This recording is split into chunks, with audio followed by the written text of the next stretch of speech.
बिस्मिल्लाहिर्रहमानिर्रहीम। अस्सलाम वालेकुम नाज़रीन, मैं हूँ राजा फ़ज़ल रब्बी। आप देख रहे हैं वॉइस ऑफ पंजाब। हम इस वक्त मौजूद हैं स्वीट होम इस्लामाबाद में। हमारे आज के मेहमान असद बिन आज़म, जो कि मोटिवेशनल स्पीकर, राइटर और सोशल एक्टिविस्ट हैं।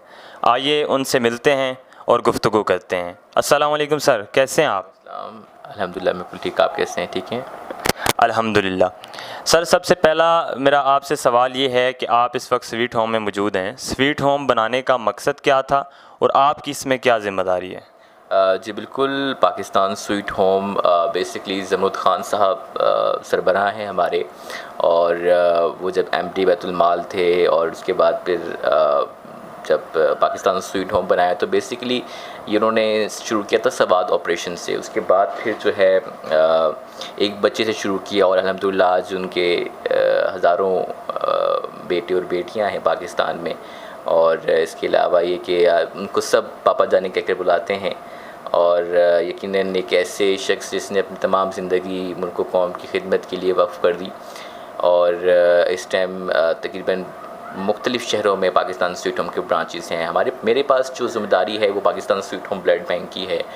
वो बच्चे जो कि थैलेसीमिया के, हेमोफीलिया और ब्लड कैंसर से मुतासरा हैं, उन बच्चों के लिए खून की एहतियात जमा करना और उनके लिए आवाज़ और उनके लिए अवेयरनेस, आगाही पहुंचाना लोगों तक। अल्हम्दुलिल्लाह हमारी कोशिश ये है कि हम लोग उनके लिए काम करें जिन्हें अपनी ज़िंदगी जीने के लिए खून की अशद ज़रूरत पड़ती है। और इस टाइम पाकिस्तान स्वीट होम और ज़मरुद ख़ान साहब की तरफ से पिंडी इस्लामाबाद में उन तमाम इदारों को सपोर्ट किया जा रहा है जो कि थैलेसीमिया सेंटर्स हैं, हॉस्पिटल्स हैं, बशमूल पेम्स hospital, Pakistan thalassaemia Sundas Foundation और इसके अलावा जमीला सुल्ताना फाउंडेशन। तो अल्हम्दुलिल्लाह हमारी मुख्तलिफ़ मकामात पर शहर के खून की एहतियात जमा करने का जो सिलसिला है वो जारी है। और हज़ारों की तादाद में लोग खून की एहतियात देकर इस अज़ीम मिशन में हमारा साथ दे रहे हैं। इस वक्त स्वीट होम में कितनी तादाद है? देखिए, इस टाइम काफ़ी बड़ी तादाद है। जहाँ आप बैठे हैं ये इस टाइम हेड ऑफिस है पाकिस्तान स्वीट होम का। और इसके अलावा मुख्तलिफ़ शहरों में हैं, सरगोदा में, सक्खर में, कराची में और मीर अली शुमारी बलूचिस्तान में। और अभी जो हमारा जो सेंटर है तकरीबन 400 के करीब इस सेंटर में मौजूद हैं बच्चे। आपका आबाई ताल्लुक़ कहाँ से है? मेरा जो आबाई ताल्लुक़ है वो एबटाबाद से है और एबटाबाद के हैं हम। और पूरी ज़िंदगी जो बात हमारी कराची और रावलपिंडी में गुज़री और मुख्तलिफ़ शहरों में रहे। और अब इस्लामाबाद में हम लोग रह रहे हैं, यहीं पर जॉब है और यहीं पे मेरी स्टडीज़ भी चल रही हैं। आप चूँकि मोटिवेशनल स्पीकर हैं, राइटर भी हैं, क्या आप शहीर सियालवी की तरह सियासत के मैदान में भी कदम रखेंगे? नहीं, अभी कोई वैसा फ़िलहाल प्लान नहीं है। और शहीद भाई अपने भाई हैं और बड़ा अच्छा ताल्लुक़ है। और हमने हमेशा उनकी आवाज़ पर लब्बैक भी कहा और हमेशा उनको सपोर्ट किया है। तो ये है कि ज़ाती तौर पर उनको पसंद भी करता हूँ, लेकिन अभी फ़िलहाल सियासत में आने का कोई प्लान नहीं है। आपने पहली किताब कब और क्यों लिखी? किससे मुतासिर होकर लिखी? मेरी पहली किताब मैंने 12 साल की उम्र में लिखी थी, आज से तकरीबन कई साल पहले। और मैं पाकिस्तान हूँ के नाम से। उसके बाद फिर अज़ीम मुसलमान साइंसदान, निशान हैदर, शुक्रिया पाकिस्तान, पाकिस्तान के रोशन सितारे। और तकरीबन 16 साल की उम्र में लगभग मेरी 5 किताबें हुई थी। और उसके अलावा फिर सोशल सेक्टर की तरफ आ गया। शहर भर में हम लोगों ने मुख्तलिफ़ सोसाइटीज़ के साथ मिलके सोशल वर्क किया बड़े पैमाने पे। और फिर उसके बाद फिर पाकिस्तान थैलेसीमिया, फिर पाकिस्तान स्वीट होम और इस तरह अल्हम्दुलिल्लाह ये सफ़र जारी व सारी है। हमने देखा कि आपकी बड़े बड़े रहनुमाओं के साथ, जैसा कि इमरान खान, सिराजुल हक, कासम ज़ोरी के साथ तस्वीरें हैं और वो आपको अवार्ड दे रहे हैं। तो ये अवार्ड किस हवाले से थे? देखिए, ये मुख्तलिफ़ अचीवमेंट्स के हवाले से भी हैं। वज़ीर-ए-आज़म इमरान खान जो तब थे तो उन्होंने ख़ुद बनिकाला बुलाया और वहाँ पे अप्रिशिएट किया। मैंने उनको अपनी किताबें तोहफ़े में दी।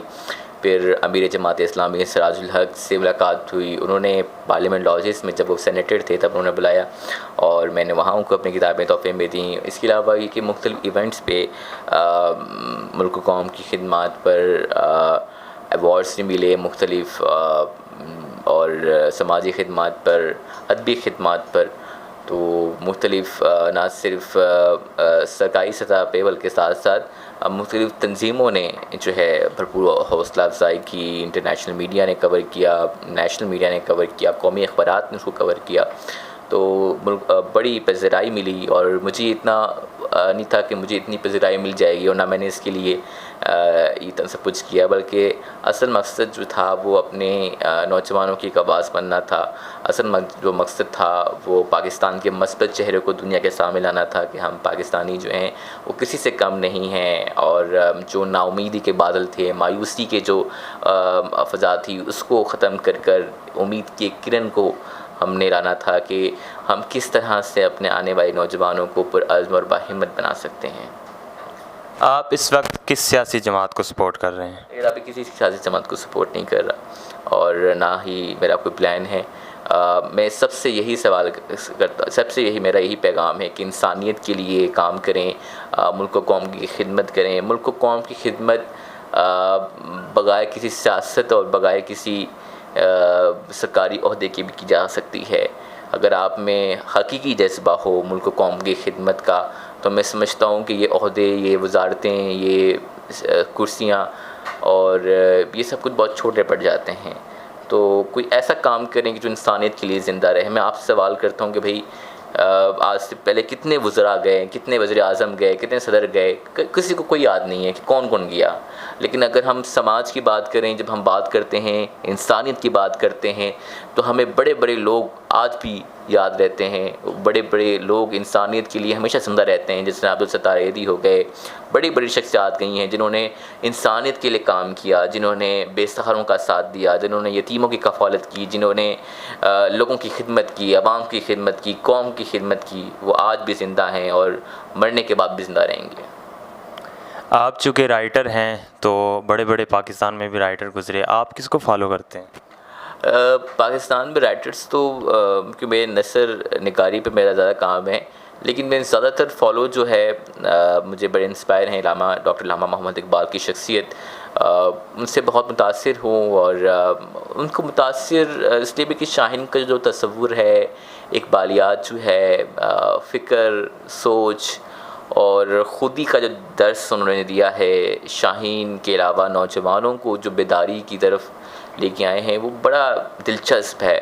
और वो आने वाले वक्त के लिए, मौजूदा वक्त के लिए बहुत मतलब मुतासिर कुन है। और मैं समझता हूँ कि आज के नौजवानों को इकबाल को ज़रूर पढ़ना चाहिए।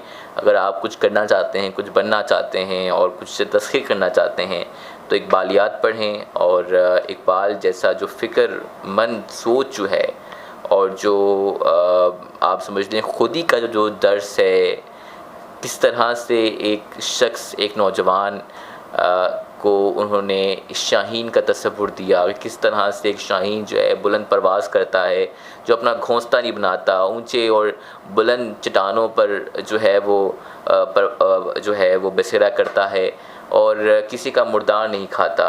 तो वो कॉन्सेप्ट मैं बहुत पसंद करता हूँ कि अल्लामा मोहम्मद इकबाल ने नौजवानों को जगाया और ख़ुदी का दर्स दिया कि अपने आप को पहचानिए, अपनी सलाहियतों को पहचानिए कि आप हैं कौन, आपका मकसद क्या है ज़िंदगी का। तो ये बहुत ज़रूरी है। मोटिवेशनल स्पीकर फील्ड में आपके उस्ताद कौन हैं? आप किससे मुतासिर होकर आपने ये शुरू किया था? देखिए, मैं तो किसी से मुतासिर नहीं हूँ। मेरे मुतासिर जो लोग हैं वो मेरे उस्ताद हैं, मेरे वालिदैन हैं, और जिनकी दुआओं से और जिनकी मेहनत से और जिनकी कोशिशों से आज मैं इस मकाम पर हूँ। और यह है कि अगर मैं समझता हूँ कि इंस्पायरेशनल तो वो लोग होते हैं जो जज्बाती तौर पर फ़ैसले करते हैं। फॉर एग्ज़ाम्पल, मैं आपसे मुतासिर हूँ, मैं आप जैसा बनना चाहता हूँ, ये जज्बाती फ़ैसले हैं कि भाई जज्बाती तौर पर मैं 3-4 महीने, 5 महीने, 1 साल आपकी तरह काम करूँगा, उसके बाद मेरा कोई और आइडियल निकल आएगा, कोई और आइडियल निकल आएगा। तो ये आप खुद अपने आप को आइडियल बनाएं। मैं समझता हूँ कि आप खुद अपने आप को इस काबिल बनाएं कि लोग आपको फॉलो करें, ना कि आप किसी को फॉलो करें। बेशुमार लोगों को फॉलो करना चाहिए। मैं समझता हूँ कि बेहतरीन जो फॉलो इनको किया जा सकता है वो आप सल्लल्लाहु अलैहि वसल्लम की ज़ात है, जो इंसानियत के लिए बेहतरीन नमूना है, जो मैं समझता हूँ कि उन जैसा शख्सियत तो कोई नहीं है। सही कहा। ठीक है, तो उसके बाद कौन सी फॉलोशिप हो जाती है, उनके बाद कौन सी पैरोकारी हो जाती है, उनके बाद किसकी इताअत, और उनके बाद फैंस फॉलोइंग मैं समझता हूँ किसी की भी नहीं रहती। तो आप सल्लल्लाहु अलैहि वसल्लम की जो हयात है, इनकी जो सीरत है, इनकी जो शख्सियत है, इनका जो किरदार है, जो उनका हुस्न अखलाक है, इंसानियत के ये काम है, और अपने वतन से मोहब्बत है, तो वो सबके लिए ज़रूरी है।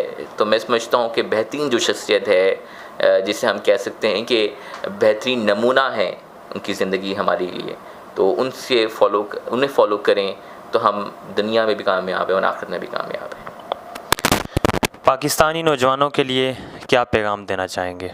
पाकिस्तानी नौजवानों से मैं यही कहूँगा कि अपनी जो है मेहनत जारी रखें, जदोजहद करें, अपने ख्वाब देखें कि आप अपने आप को कहाँ देखना चाहते हैं।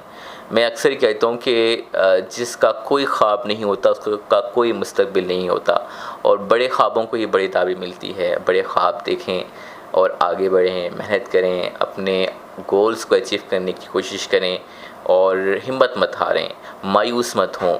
और यकीनन जब आप साबित कदमी से, मेहनत से, लगन से, दिल से काम करते हैं, और अल्लाह ताला की नुसरत भी होती है फिर उसमें, और वालिदैन की दुआएं, असातिज़ा की दुआएं आपके साथ होती हैं, तो आप ज़रूर कामयाब होते हैं।